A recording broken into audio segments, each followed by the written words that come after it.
I'm feeling bad right now. I stopped him 40 minutes ago. It's an admission from a DPS trooper at the scene of a fatal crash. You know, do you sit there and wait on somebody to call, you know? So I left. But I feel bad right now, you know? Trooper Leland Borden talking about a crash that killed 2 people. Kevin Jones returning home from a job interview, and Pedro Rodriguez, a drunk driver who was going the wrong way on Interstate 20, who just 40 minutes prior was stopped by that same trooper. Highway Patrol, ready to stop. You're speeding back there. You were speeding. I don't know what you're doing. Oh, speed. Trooper Borden pulled Rodriguez over for speeding, and after discovering he did not have a license and telling him repeatedly he can't drive, let him go.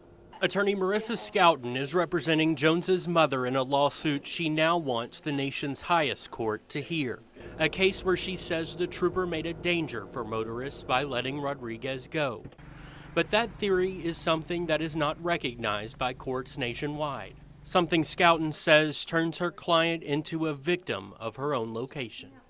Had this incident occurred in, let's say, California or Chicago or some other city in some other part of the country, she would have had a cause of action.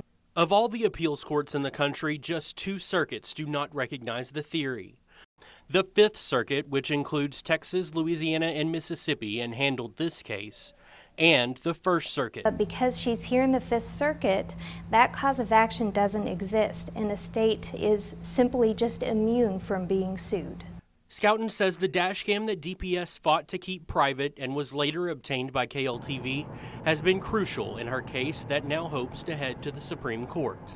And ultimately, when KLTV obtained that video, it was really stunning to see what actually transpired. Follow with your eyes and your eyes only, okay? Don't. And you could tell how drunk Pedro Rodriguez was.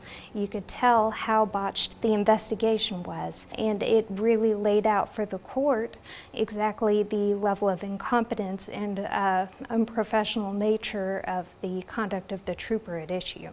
According to DPS records, Trooper Borden received formal counseling for not conducting a thorough DWI investigation, something the family told us in 2013 they do not agree with.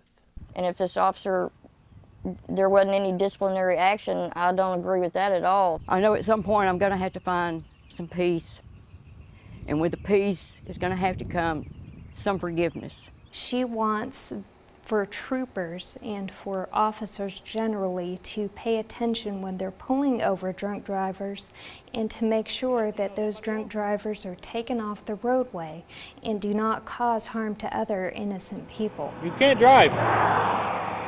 You know drive. Okay?